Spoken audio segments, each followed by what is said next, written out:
శ్రీరామ రామ రామేతి రమే రామే మనోరమే సహస్రనామ తత్తుల్యం రామనామ వరాననే శ్రీరామ రామ రామేతి రమే రామే మనోరమే సహస్రనామ ఓం నమో భగవతే వాసుదేవాయ నమ. ఉపనిషద్ దర్శనం వచన పఠనం. కృష్ణ యజుర్వేద అంతర్గత ఉపనిషత్తులలో 27వది యోగ కుండల్యోపనిషత్. శ్లోకం: యోగ కుండల్యోపనిషద్యోగ సిద్ధి హృదయాసనం నిర్విశేష బ్రహ్మతత్వం స్వమాత్రమితి చింతయే. ప్రథమోధ్యాయ. 1 వాసన 2 వాయువు అనేవి చిత్తానికి కారణాలు. రెండిటిలో ఒకటి నశిస్తే రెండోది కూడా నశిస్తుంది. మానవుడు చిత్త కారణాలైన రెండిట్లో వాయువును ముందుగా జయించాలి. దీనికి 1 మితహారం, 2 ఆసనం, 3 శక్తి చాలనం అనే వాటిని పాటించాలి. వీటి లక్షణాలు ఈ విధంగా ఉంటాయి. 1 మితహారం అంటే స్నిగ్ధం, అనగా నేయితో కూడిన ఆహారం. మధురంగా ఉంటుంది. తనకు వేసిన ఆకలిలో పావు భాగాన్ని వదిలి భుజించటం. 2 ఆసనం. ఇది 2 విధాలు. 1 పద్మాసనం, 2 వజ్రాసనం. పద్మాసనం అనేది 2 తొడల మీద 2 పాదాలని ఉంచి కూర్చునేది కాగా, 2 పాదాల పైభాగాల్ని వెనక్కి మడిచి 2 మడమల మీద పిరదలను ఆనించి స్థిరంగా కూర్చునేది వజ్రాసనం అని చెప్పబడుతుంది. ఈ 2 రకాల ఆసనాల్లో ఏదో ఒకదాన్ని ఎంచుకోవాలి. 2 ఆసనాలలో శరీరాన్ని, మెడని నిటారుగా ఉంచాలి. శక్తి చాలనం. ఈ విధంగా ఏదో ఒక ఆసనంలో కూర్చుని గుదస్థానంలో మూలాధారంలో ఉండే కుండలిని శక్తిని కనుబొమ్మల మధ్య దాకా సంచరింపజేయాలి. దీన్నే శక్తి చాలనం అంటారు. ఈ కుండలిని శక్తి చాలనంలో 1 సరస్వతీ చానం, 2 ప్రాణ నిరోధం అనేవి ముఖ్యమైనవి. వీటిలో సరస్వతీ చాలనం అంటే అరుంధతినే పూర్వం పండితులు సరస్వతి అని చెబుతారు. దీనివల్ల కుండలిని శక్తి స్వయంగా చలిస్తుంది. ఇది సాధించాలంటే పద్మాసనాన్ని దృఢంగా చిందించి సాధకుడు తన ప్రాణాన్ని, అనగా వాయువుని ఇడానాడిలో నిలపాలి. 12 అంగుళాల పొడవు, 4 అంగుళాల వెడల్పుతో ఉన్న ఆ నాడిని బాగా విస్తరింపజేయాలి. అలా చేశాక దాన్ని చుట్టి బొటన వేలు ఎడమ చేతిలో స్వశక్తితో మాటిమాటికి చలింపచేయాలి. 1 గంట 36 నిమిషాలు, అనగా 2 ముహూర్తాలు కాలం అలాగే నిశ్చయంగా చలింపచేయాలి. ఆ విధంగా సుషుమ్నా నాడిని పొందిన కుండలిని శక్తిని పైకి ఆకర్షించాలి. అలా చేయటం వల్ల కుండలిని సుషుమ్నా ముఖాన్ని పొందుతుంది. తద్వారా ప్రాణాన్ని వదిలి స్వయంగా అది సుషుమ్నని చేరుతుంది. ఉదరాన్ని బాగా తాణం చేయాలి. కంఠాన్ని సంకోచింప చేయాలి. ఇలా చేయటం వల్ల సరస్వతీ చాలనం జరిగి లోపలున్న వాయువు పక్షం పైభాగానికి చేరుతుంది. ఈ సరస్వతీ చాలనాన్ని సూర్యనాడితో వాయురేచనం ద్వారా చేయాలి. కంఠాన్ని సంకోచం చేసినప్పుడు లోపలున్న వాయువు పక్షం పైభాగానికి చేరుతుంది. కనుక సాధకుడు శబ్దగర్భమైన సరస్వతిని నిత్యం చలింపచేయాలి.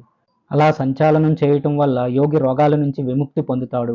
ఈ విధమైన శక్తి చాలనంతో గుల్మం, జలోదరం, ప్లీహం ఇంకా ఎన్నో రకాల ఉదర రోగాలన్నీ సందేహం లేకుండా నశించిపోతాయి. ఇప్పుడు ప్రాణ నిరోధం గురించి సంగ్రహంగా చెప్పబడుతోంది. మానవుడి శరీరంలో ఉన్న వాయువునే ప్రాణం అంటారు. అది 2 విధాలుగా: 1 ఆయామం, 2 కుంభకం అని. ఈ కుంభకం తిరిగి 2 సహితం, 2 కేవలం అని 2 విధాలుగా ఉంటుంది. కేవలం కుంభకం సిద్ధించేంత వరకు సాధకుడు సహిత కుంభకాన్ని అభ్యసించాలి. సహిత కుంభకం అనేది సూర్య, ఉజ్జాయి, శీతలి, భస్త్రిక అనే భేదాలతో ఉంటుంది. సాధకుడు రాళ్ళు రప్పలు లేని ఒక పవిత్రమైన ప్రదేశంలో, చలి, నీళ్లు, వేడి లేని చోట, ఒక ధనుస్సు ప్రమాణమున్న స్థలంలో సుఖంగా పద్మాసనంలో కూర్చొని చాలనం చేయాలి. బయట ఉన్న గాలిని కుడి నాసికతో లోపలికి పీల్చి శక్తి ఉన్నంత వరకు దాన్ని లోపలే పూరణ చేయాలి. తిరిగి దాన్ని ఎడమ నాసిక ద్వారా విడిచిపెట్టాలి. కపాల శోధనం కోసం గాలిని చాలా నెమ్మదిగా విడవాలి. ఈ విధంగా చేసే యోగక్రియ 4 రకాలైన వాత క్రిమిదోషాలని పోగొడుతుంది. దీన్ని మాటిమాటికి చేయాలి. దీనికి 1 సూర్యభేదం చెప్పబడుతుంది. నోరు పూర్తిగా మూసుకొని 2 ముక్కు రంధ్రాల ద్వారా గాలిని నిదానంగా పీల్చుకోవాలి. అలా పీల్చిన గాలిని కంఠం ద్వారా హృదయం దాకా చేర్చి శక్తి ఉన్నంత వరకు కుంభకం చేయాలి. తిరిగి లోపలున్న గాలి ఇడానాడి ద్వారా ఎడమ ముక్కు రంధ్రం రేచనం, అనగా విడిచి చేయాలి. ఈ విధంగా చేసే ప్రాణాయామం తలలో ఉండే వాతరోగాన్ని పోగొడుతుంది. శరీరంలో ఆకలిని పెంపొందిస్తుంది. నాడి, జలోదరం, ధాతుగత దోషాల్ని నాశనం చేస్తుంది. ఇక ఉజ్జాయి కుంభకం. దీన్ని నడుస్తూ నిలబడి కూడా చేయవచ్చు. 3 శీతలి. సాధకుడు తన నాలుకని మడిచి దాని ద్వారా గాలిని లోపలికి పీల్చుకొని పూర్వంలాగానే గాలిని కుంభించి తిరిగి దాన్ని 2 ముక్కు రంధ్రాల ద్వారా విడిచిపెట్టాలి. ఇది గుల్మం, ప్లీహం, క్షయ, పిత్తం, జవరం, అతిదాహం అనే రోగాల్ని హరిస్తుంది. దీనినే శీతహర కుంభకం అని కూడా అంటారు. 4 భస్త్రిక. సాధకుడు పద్మాసనంలో కూర్చుని కంఠాన్ని, ఉదరాన్ని సమానంగా ఉంచుకుని నోరు పూర్తిగా మూసి లోపలున్న గాలిని ప్రయత్నపూర్వకంగా ముక్కు ద్వారా బయటికి వదలాలి. తన కంఠం నుంచి కపాలం వరకు సస్వనంగా తగిలేట్టు హృదయ పద్మంలో ఉన్న గాలిని వేగంగా పూరించాలి. తిరిగి అదే వేగంతో విడిచిపెట్టాలి. తిరిగి పూరిస్తూ విడుస్తూ కొలిమిలో తిత్తు కదిలే విధంగా తన శరీరంలో ఉన్న గాలిని మెల్లగా చలింపచేయాలి. తరువాత శరీరం శ్రమపడే విధంగా సూర్యనాడితో గాలిని లోపలికి పూరించాలి. ఆ గాలిని ఉదరం తేలికయ్యేలా లోపలే నిలిపి నాసిక మధ్యంలో చూపుడు వేలితో గట్టిగా పట్టి పూర్వంలానే కుంభకం చేసి ఇడాతో గాలిని వదిలిపెట్టాలి. ఈ భస్త్రికా కుంభకం వల్ల కంఠగత రోగాలు పోతాయి. శరీరంలో జఠరాగ్ని వృద్ధి చెందుతుంది. కుండలిని జాగృతమవుతుంది. పాపక్షయం అవుతుంది.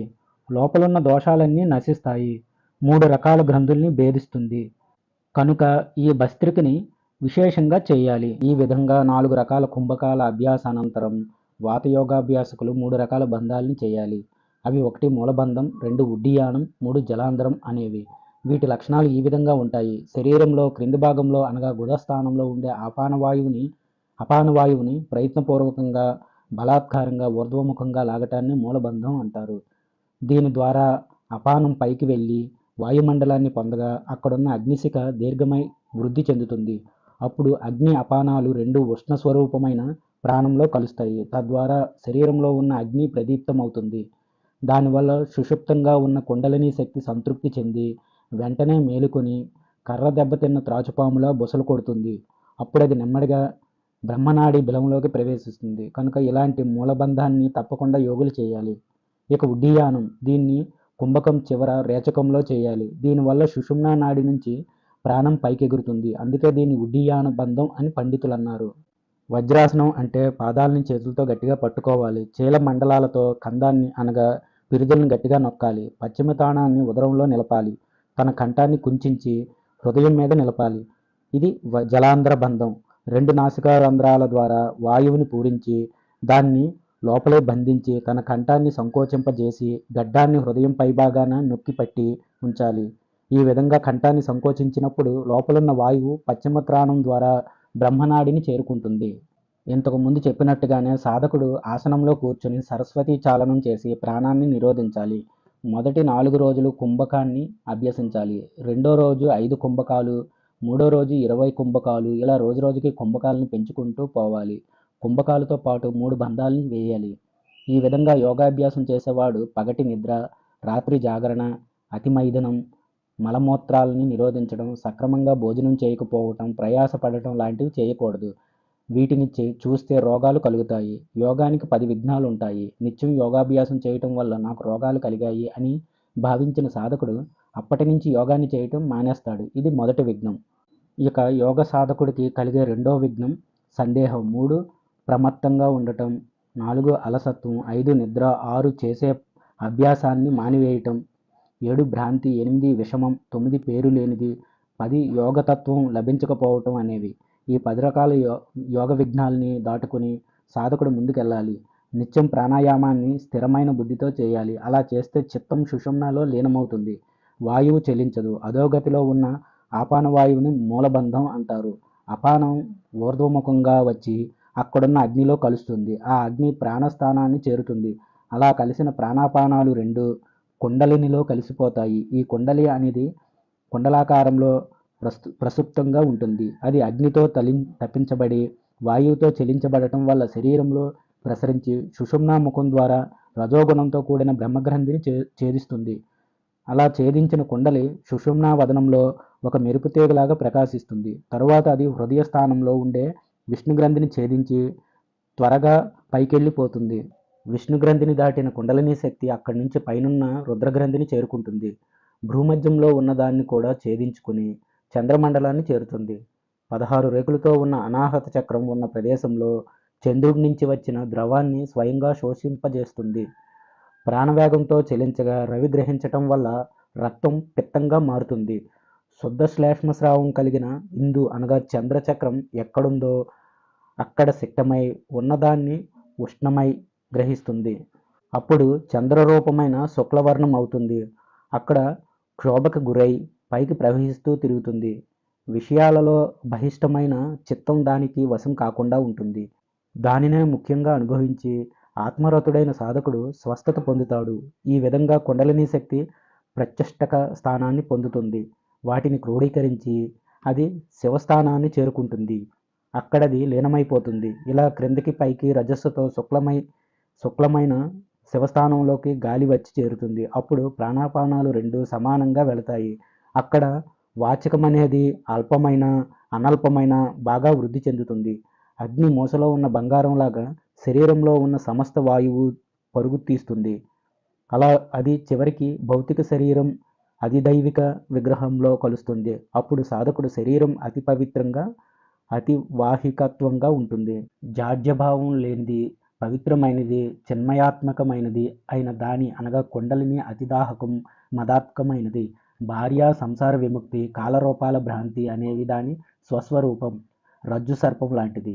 ఈ సర్వం అసత్యంగానే పుడుతోంది, అసత్యంగానే లీనమవుతుంది. సుక్తిరజిత అనగా ముత్యం వెండి భ్రాంతి లోకంలో స్త్రీ పురుషులకి ఎలా కలుగుతుందో, పిండాండ బ్రహ్మాండాల ఐక్యం, తింగ సూత్రాత్మలకి ఐక్యం, స్వభావ వ్యాకృతులకి ఐక్యం, అలాగే స్వప్రకాశ చిదాత్మలకి ఐక్యం కూడా అలాగే కలుగుతుంది. కుండలిని శక్తి అనేది తామరతూడులో ఉండే సన్నని దారం లాంటిది. అది ఎంతో శుభప్రదమైనది.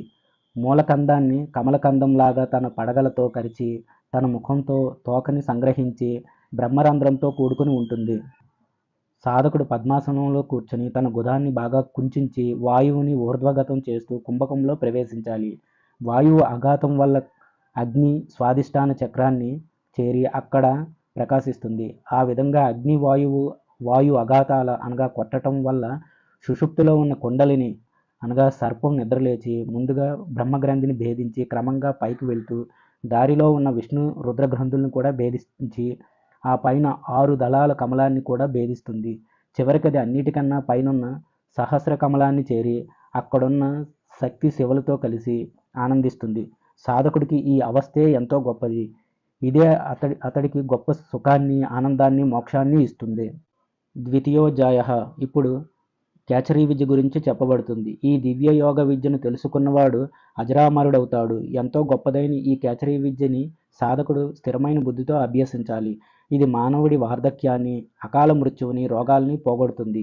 ఈ విద్యను సంపూర్ణంగా గ్రంథం సహాయంతో అర్థం చేసుకుని కానీ, గురువుపదేశం ద్వారా కానీ అభ్యాసం చేస్తేనే తగిన ప్రయోజనం ఉంటుంది. ఈ విద్య నేర్చుకోవాలనుకునేవాడు గురువుని సర్వస్వంగా భావించి ఆశ్రయించాలి. ఎందుకంటే ఈ కేచరి విద్య చాలా దుర్లభమైనది. దీన్ని అభ్యసించటం కూడా చాలా కష్టం. ఈ విద్యను అభ్యసించటం, దాని మేళనం అనగా కలయిక అనేవి ఒకేసారి సిద్ధించవు. కేవలం అభ్యాసం చేసేవారు మేళనం గురించి తెలుసుకోలేరు. జన్మ జన్మాంతరాల్లో ఎంతో పుణ్యం చేసుకున్న వారికి మాత్రమే ఈ అభ్యాసమైనా లభిస్తుంది. ఇక 100 జన్మలెత్తిన కేచరీ మేళనం అనేది లభించదు.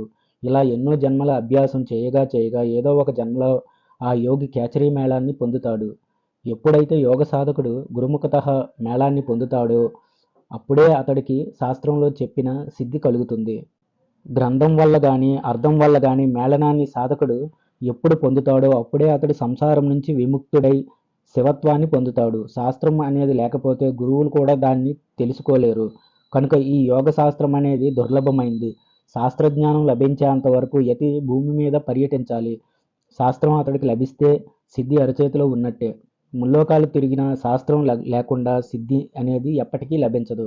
కనుక యోగ సాధకుడు మేళనదాతని, శాస్త్రదాతని, అభ్యాసదాతని సాక్షాత్తు శివుడిగా భావించి ఆశ్రయించాలి. ఈ శాస్త్రాన్ని గురువు దగ్గర నుంచి పొందిన తరువాత దాన్ని ఇతరులకు చెప్పకూడదు. చాలా రహస్యంగా ఉంచాలి. అద్భుతమైన ఈ దివ్య యోగాన్ని ప్రబోధించగల గురువు ఎక్కడ ఉంటే సాధకుడు అక్కడికి వెళ్ళి ఆయన దగ్గర నుంచి కేచరీ విద్యని సంగ్రహించాలి. తరువాత తొందరపడకుండా గురువు చెప్పిన విధంగా దాన్ని అభ్యాసం చేయాలి.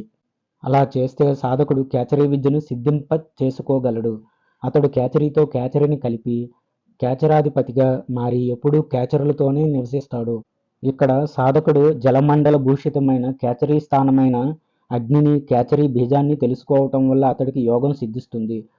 సోమాంస నవకంతో కూడుకున్న వర్ణాన్ని ప్రతిలోమంగా ఉద్ధరించాలి. దీని నుంచే త్రయంశకమైన అక్షరం ఏర్పడుతుంది. త్రయంశకం అనగా 30.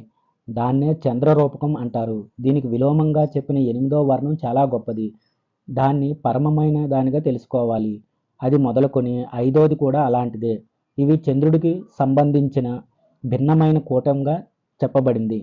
గురూపదేశం ద్వారా సర్వయోగ సిద్ధినిచ్చే ఈ విద్యను సాధకుడు నిత్యం 12 సార్లు జపిస్తే అతడికి ఆ విద్య కలలో కూడా లభించదు. 5,00,000 సార్లు జపించిన వాడికి మాత్రమే ఈ కేచరీ విద్య స్వయంగా లభిస్తుంది. ఇలా విద్యను సిద్ధింపజేసుకున్న వాడికి అన్ని రకాల విఘ్నాలు నశించిపోతాయి. అందరు దేవతలు ప్రసన్నులవుతారు.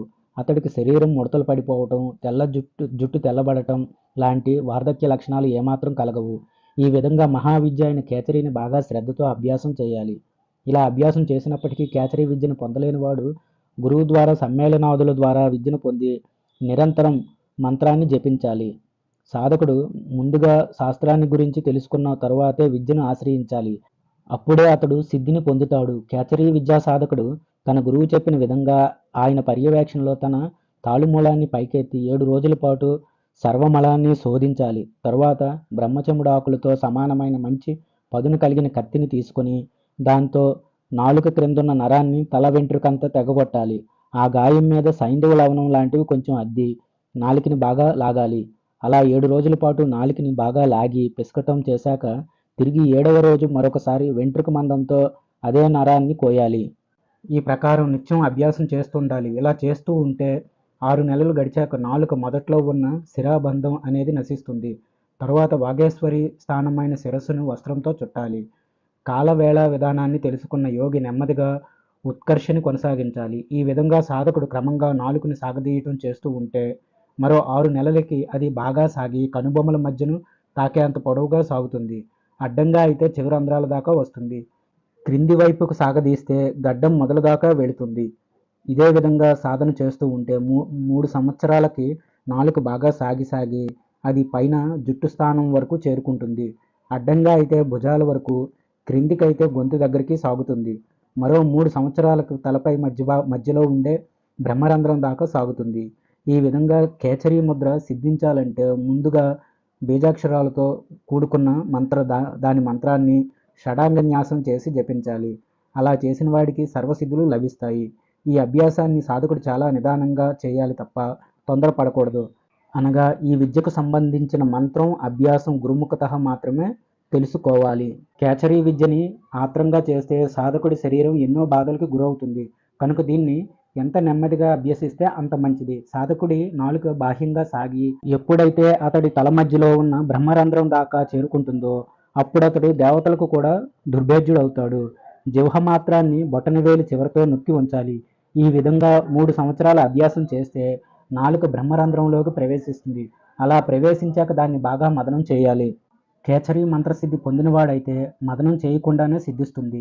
మంత్రజపం మదనం రెండూ గనుక చేస్తే త్వరగా ఫలితం లభిస్తుంది. బంగారం, వెండి లేక ఇనుముతో చేసిన సలాకని కట్టి పాలతో తడిపిన దారాన్ని ముక్కు రంధ్రంలో ప్రవేశపెట్టి సాధకుడు ప్రాణాన్ని తన హృదయంలో నిరోధించాలి. తరువాత సుఖాసనంలో కూర్చుని తన దృష్టిని కనుబొమ్మల మధ్యలో ఉంచి నెమ్మదిగా మదనం చేయాలి.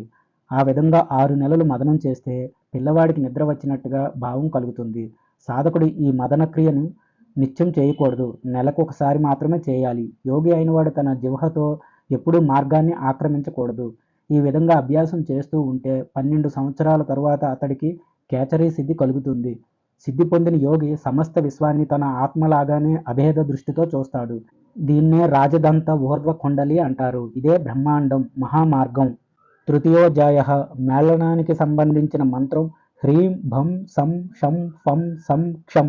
బ్రహ్మదేవుడు శంకరుణ్ణి ఇలా అడిగాడు. శంకర, అమావాస్య, పౌర్ణమి వీటి గురించి వివరంగా చెప్పు అని శంకరుడు చెబుతున్నాడు. కాలంలో పాడ్యమి అనేది ఒక రోజు. ఇక అమావాస్యని పౌర్ణమిలో స్థిరం చేయాలి. ఇది తప్ప మరో మార్గం లేదు. మానవుడు కామం వల్ల విషయ సుఖాలు కావాలని కోరుకుంటాడు. ఆ విషయ సుఖాల వల్లే కామమోహితుడవుతాడు. కనుక సాధకుడు ఎప్పుడూ ఈ రెండింటినీ వదిలిపెట్టాలి. నిత్యం ఆ నిరంజనుడినే ఆశ్రయించాలి. తనకు మంచి కలగాలనుకుంటే అన్నింటినీ వదిలిపెట్టాలి. తన మనసుని శక్తి మధ్యలో ఉంచి మనస్సుతో మనస్సుని చూసి పరమపదాన్ని వదిలిపెట్టాలి. మనిషికి మనస్సే బిందువు. అదే అతడికి ఉన్నత స్థితికి కారణం. పాలలో నెయ్యి ఉన్నట్టు మనస్సులో బిందు ఉంటుంది. కరుణమైన ఈ మనస్సే బంధనం మధ్యలో ఉండదు. కుండలిని శక్తి సూర్య చంద్ర అనగా ఇడా పింగళ నాడుల మధ్యలో ఉన్నప్పుడే బంధనం అవుతుంది. ఈ విధమైన సుషుమ్న భేదాన్ని సాధకుడు తెలుసుకొని వాయువుని దాని మధ్యలో ఉండేలా చేసి బిందుస్థానమైన ముక్కు రంధ్రంలో నిరోధించాలి. యోగ పరిభాషలో వాయువుని బిందువని, సత్వాన్ని ప్రకృతి అని అంటారు. సాధకుడు షట్చక్రాల్ని తెలుసుకుని సుఖమండలంలోకి ప్రవేశించాలి. షట్చక్రాలు అవి: 1 మూలాధారం, ఇది గుదస్థానంలో ఉంటుంది, దీన్నే ఆధార చక్రం అని కూడా అంటారు. 2 స్వాధిష్టాన చక్రం, ఇది లింగస్థానంలో ఉంటుంది. 3 మణిపూరక చక్రం, ఇది నాభిస్థానంలో ఉంటుంది. 4 అనాహత చక్రం, ఇది హృదయ స్థానంలో ఉంటుంది. 5 విశుద్ధ చక్రం, ఇది గొంతు మూలంలో ఉంటుంది. 6 ఆజ్ఞా చక్రం, ఇది 2 కనుబొమల మధ్యలో ఉంటుంది. సాధకుడు ఈ 6 చక్రాల గురించి తెలుసుకొని ఆ పైనున్న సుఖమండలంలోకి వాయువుని ఆకర్షించి ప్రవేశించాలి. ఈ విధంగా వాయువుని పైకి పంపటం అభ్యాసం చేసిన సాధకుడు బ్రహ్మాండమయుడవుతాడు. వాయువుని, బిందువుని, చక్రాన్ని, చిత్తాన్ని బాగా అభ్యసించాలి. యోగులు సమాధి స్థితి ద్వారా అమృతాన్ని పొందుతారు. ఎలాగైతే బాగా మదిస్తే గాని కర్రల మధ్యలో ఉన్న నిప్పు బయటికి రాదో, అలాగే అభ్యాస యోగం లేకపోతే జ్ఞానమనే దీపం వెలుగదు. ఒక కుండలో ఉంచిన దీపం బయటికి ప్రకాశాన్ని ఇవ్వలేదు. అదే ఆ కుండ పగిలిపోతే లోపల జ్యోతి బయటికి వెలుగులు చిమ్ముతుంది. ఇక్కడ సాధకుడికి అతడి శరీరమే ఒక కుండ అయితే లోపలున్న దీపం పరమాత్మ. సద్గురువు ఉపదేశంతో సాధకుడి శరీరం అనగా శరీర భ్రాంతి భిన్నం కాగా లోపలున్న పరమాత్మ అనగా పరబ్రహ్మ జ్ఞానం అతడికి ప్రస్ఫుటంగా కనిపిస్తుంది. గురువుని నావని నడిపే చుక్కానిగా చేసుకుంటే సాధకుడు సంసార సాగరాన్ని అవలీలగా దాటి తరిస్తాడు. పర, పశ్యంతి, మధ్యమ, వైఖరి అని 4 స్థితులు ఉంటాయి. సాధకుడికి పరాస్థితిలో బ్రహ్మజ్ఞానం అంకురించి, పశ్యంతిలో 2 ఆకులు పుట్టి, మధ్యమలో మొగ్గ తొడిగి, వైఖరిలో పూర్తిగా వికసిస్తుంది. ఇంతకు ముందు వాక్కు ఎలా పుట్టిందో దానికి విలోమంగా అది అస్తమిస్తుంది. ఆ వాక్కుకి ప్రబోధకుడు, కూటస్థుడైన దేవుడు, ఎల్లప్పుడూ సోహమస్మి అని భావించే పురుషుడు, ఎక్కువ తక్కువలైన శబ్దాలతో తక్కువగా భాషించబడ్డప్పటికీ అతడికేవీ అంటవు. 1 విశ్వడు, 2 తైజసుడు, 3 ప్రాజ్ఞుడు అనే ముగ్గురు, 1 విరాట్టు, 2 హిరణ్యగర్భుడు, 3 ఈశ్వరుడు అనే ముగ్గురు, అలాగే 1 బ్రహ్మాండం, 2 పిండాండం, 3 భూమ్యాది లోకాలు, ఇవన్నీ క్రమంగా తమ తమ ఉపాధులన్నీ లయమైపోగా చివరికి అవి ప్రత్యేగాత్మలో లీనమవుతాయి. ఈ అండం అనేది జ్ఞానాగ్నితో తరించబడి అకారణాలతో సహా పరమాత్మలో లీనమై ఆ పరబ్రహ్మగా మారిపోతుంది. అలా మారినప్పుడు నిశ్చలమైన గంభీరమైన తేజస్సు కూడా అక్కడ ఉండదు. అలాగే చీకటి కూడా ఉండదు. అదొక పేరు, అభివ్యక్తి లేని స్థితి. ఏదో ఒక సత్ పదార్థం అక్కడ విశేషించి ఉంటుంది. కుండ లోపల ఉన్న దీపంలాగా తన శరీరం మధ్యలో ఉన్న ఆత్మని సాధకుడు సదా ధ్యానించాలి. ఒక బొటన వ్రేలంత ప్రమాణంలో ఉన్నవాడు, పొగలేని జ్యోతి రూపంతో ప్రకాశించేవాడు, అవ్యయుడు, కూటస్థుడు అయిన ఆత్మని ధ్యానించాలి. శరీరంలో ఉండే విజ్ఞానాత్మ జాగృత్, స్వప్న, సుషుప్తులనే మాయలతో మోహించబడి ఎన్నో జన్మాంతరాలు గడిచాక తిరిగి సత్కర్మ పరిపాకం వల్ల తనను గురించి తాను ఇలా వివరించుకుంటాడు. అసలు నేనెవరిని? నేను చేసిన దోషం ఏమిటి? అసలు ఈ సంసారం అనేది ఎక్కడి నుంచి వచ్చింది? జాగృత్, స్వప్నావస్థల్లో వ్యవహరించిన నాకు సుషుప్తిలో ఈ గతి ఎలా కలిగింది అని ఆలోచనలో పడిపోతాడు. అప్పుడు అతడు స్వప్రకాశం వల్ల చిదాభాసుడై వాటి తాపంతో కూడా తరింపజేయబడి నిప్పుతో ధూళి కాలిపోయినట్టుగా దగ్ధమైపోతాడు. హృదయంలో ఉన్న ప్రత్యేగాత్మ అజ్ఞానం నశించిపోగా తరువాత విజ్ఞానం వ్యాపించి క్షణంలో మనోమయ, జ్ఞానమయ కోశాలని దహిస్తుంది. ఆ అగ్ని క్రమంగా కుండలో ఉన్న దీపంలాగా లోపలే ప్రకాశిస్తూ ఉంటుంది. ఏ యోగి అయితే ఈ విధంగా సుషుప్తి స్థితి వరకు, మరణం సంభవించేంత వరకు ధ్యానం చేస్తుంటాడో అతడే జీవన్ముక్తుడు, ధన్యుడు కూడా. అలాంటి వాడు అదేహముక్తిత్వాన్ని పొందుతాడు. శబ్దం కానిది, స్పర్శ లేనిది, రూపం లేనిది, అవ్యయమైనది, రసం లేనిది, నిత్యమైనది, అనాదిగా ఉన్నది, అనంతమైనది, మహత్తుకు పరమైనది, ధ్రువంగా ఉన్నది ఏదో అదే నిరామయ స్థితి. చివరికి ఆ స్థితే మిగులుతుంది. కృష్ణ యజుర్వేద అంతర్గత ఉపనిషత్తులలో 27వది అయిన యోగ కుండల్యోపనిషత్తు సమాప్తం. స్వస్తి. జయ.